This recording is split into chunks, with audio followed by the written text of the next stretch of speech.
Stiamo lavorando, ma mi lasci ringraziare i medici, gli infermieri, gli operatori sociosanitari, perché poi l'operazione che è stata fatta è eccezionale. Noi abbiamo assunto 4.900 nuove figure professionali negli ospedali dal 2019 ad oggi, però ricordiamo anche che di medici siamo a meno 170, cioè mancano i medici. Quindi 4.900 infermieri e OS, sì, ma i medici dal 2019 ad oggi sono meno 170. Mancano 3.500 medici in Veneto, ne mancano 50.000 in Italia e questo è figlio di una programmazione sbagliata che non dipende da noi. Però nonostante questo, l'abbiamo dimostrato con grafici, numeri alla mano, la curva sta scendendo velocemente. Prova ne sia che l'anno scorso a maggio avevamo categoria D, cioè i 30 giorni, che peraltro sono 30 giorni in Veneto, nel resto del paese sono 60 giorni, la categoria D è passata da 83.000 persone in attesa di appuntamento a 13.000, quindi vuol dire insomma, che di grande lavoro lo hanno fatto, veramente grazie a tutti gli operatori. Concorsi ne facciamo uno ogni 3 giorni, vanno a vuoto. Pensi che se avessimo la possibilità di assumere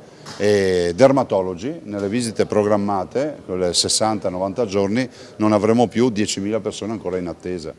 Questo cosa ci dice? Ci dice che la mancanza di medici lo si vede chiara, però questa cabina di regia che abbiamo messo in piedi, cercando di comprare prestazioni diciamo, all'interno, incentivando i nostri medici e operatori a lavorare internamente diciamo, con un contratto, diciamo, con un rapporto libero versionale con la Regione, piuttosto, oltre a quello diciamo, a tempo indeterminato, piuttosto che l'accesso anche ad altre forme di erogazione di servizio ci ha permesso di affrontare assolutamente questo immane diciamo, problema che è quello della lista d'attesa, che non riguarda solo noi ma riguarda diciamo, la sanità dell'Italia intera e direi anche di tutte quelle sanità in giro per il mondo che erogano servizi come li eroghiamo noi.